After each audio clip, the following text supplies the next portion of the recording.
मैं मीनू शर्मा आप सबका आपके अपने YouTube चैनल की कथा टीवी पर स्वागत करती हूँ। सभी को मेरा राधे राधे। आज की वीडियो में आप सुनेंगी मार्गशीर्ष मास या फिर कहिए कि अगहन मास के कृष्ण पक्ष की संकष्टी गणेश चतुर्थी व्रत कथा को। तो एक बार माता पार्वती जी ने भगवान श्री गणेश जी से पूछा कि अगहन कृष्ण चतुर्थी संकटा कहलाती है, उस दिन गणेश के किस रूप की पूजा करनी चाहिए और किस रीति से करनी चाहिए। तब भगवान श्री गणेश जी ने उत्तर दिया कि हे हिमालय नंदिनी, अगहन में पूर्वोक्त रीति से गजानन नामक गणेश की पूजा करनी चाहिए। पूजन के बाद अर्घ्य देना चाहिए। दिन भर व्रत रखकर पूजन के बाद ब्राह्मणों को भोजन कराकर जौ, तिल, चावल, चीनी और घी का शाकला बनाकर हवन करावे। ऐसा करने से वह अपने शत्रु को वशीभूत कर सकता है। इस संबंध में हम आपको एक प्राचीन इतिहास सुनाते हैं। प्राचीन काल में त्रेता युग में दशरथ नामक एक प्रतापी राजा हो चुके हैं। वे राजा आखेट प्रिय थे। एक बार अनजाने में ही उन्होंने एक श्रवण कुमार नामक ब्राह्मण का शिकार करने में वध कर दिया। उस ब्राह्मण के अंधे माँ बाप ने राजा को तब श्राप दे दिया और उनसे कहा कि जिस प्रकार हम लोग पुत्र शोक में मर रहे हैं, उसी भांति तुम्हारा भी पुत्र शोक में मरण होगा। इससे राजा को बहुत अधिक चिंता हुई। उन्होंने पुत्रेष्टि यज्ञ करवाया और तब फल स्वरूप जगदीश्वर राम ने चतुर्भुज रूप से अवतार लिया। भगवती माँ लक्ष्मी जानकी के रूप में अवतरित हुई। पिता की आज्ञा पाकर भगवान राम ने सीता और लक्ष्मण के साथ वन में खरदूषण आदि राक्षसों का वध किया। उससे क्रोधित होकर लोगों को रुलाने वाले रावण ने सीता जी का अपहरण कर लिया। सीता जी के वियोग में भगवान रामचंद्र जी ने पंचवटी का त्याग कर दिया और ऋष्यमुख पर्वत पर पहुंचकर सुग्रीव के साथ मैत्री की। और फिर उसके बाद सीता जी की खोज में हनुमान आदि वानर तत्पर हुए। ढूंढते ढूंढते वानरों ने गिद्धराज संपाति को देखा। इन वानरों को देखकर संपाति ने पूछा कि तुम लोग कौन हो और इस वन में कैसे आए हो? तुम्हें किसने भेजा है? यहाँ पर तुम्हारा आना किस प्रकार हुआ?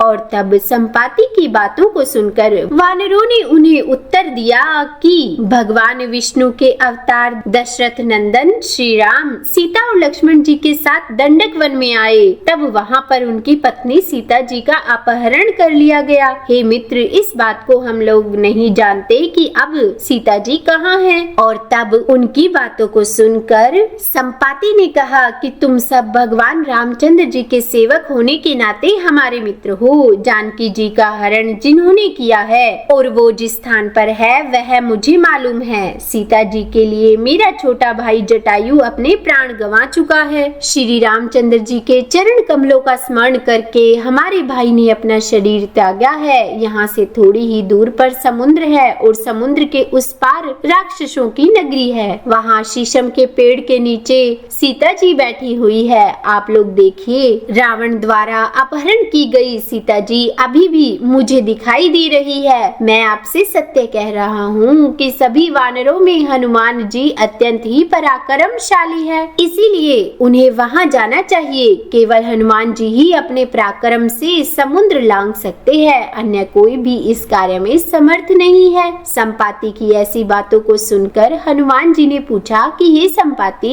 इस दुस्तर समुद्र को मैं किस प्रकार पार कर सकता हूँ? हमारे सब वानर उस पार जाने में असमर्थ है, तो मैं ही अकेला कैसे पार कर सकता हूँ? तब हनुमान जी की बात सुनकर संपाति ने उन्हें उत्तर दिया कि हे मित्र, आप तो संकट नाशक गणेश चतुर्थी का व्रत कीजिए और उस व्रत के प्रभाव से आप इस समुद्र को क्षण मात्र में पार कर लेंगे। संपाति के आदेश से संकट चतुर्थी के उत्तम व्रत को हनुमान जी ने किया। हे देवी, उसके प्रभाव से क्षण भर में समुद्र को हनुमान जी लांघ गए। इस लोक में उसके समान सुखदायक दूसरा कोई व्रत नहीं है। श्री कृष्ण भगवान महाराज युधिष्ठिर जी से आगे कहते हैं कि हे महाराज युधिष्ठिर, आप भी इस व्रत को कीजिए। इस व्रत के प्रभाव से आप क्षण भर में अपने शत्रुओं को जीतकर संपूर्ण राज्य के अधिकारी बनेंगे। भगवान श्री कृष्ण के ऐसे वचनों को सुनकर युधिष्ठिर जी ने भी गणेश चतुर्थी का व्रत किया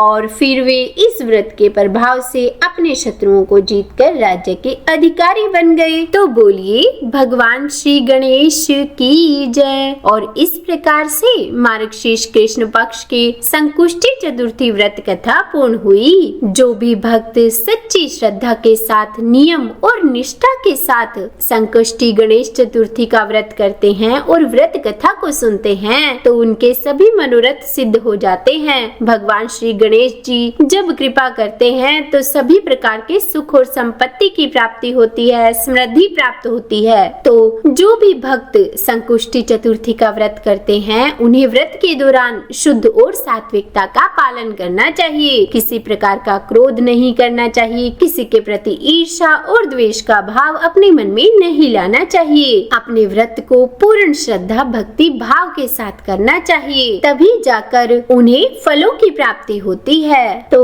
आशा करती हूँ कि आप सबको यह जानकारी अच्छी लगी होगी। अगर वीडियो पसंद आई हो तो लाइक एंड शेयर कीजिएगा और चैनल पर नए हैं तो सब्सक्राइब भी कर ही दीजिएगा। और हाँ, साथ में दी हुई बेल आइकन को भी दबाइएगा ताकि मेरी वीडियो का नोटिफिकेशन आपको समय समय पर मिलता रहे। तो बोलिए गणपति बप्पा मोरया।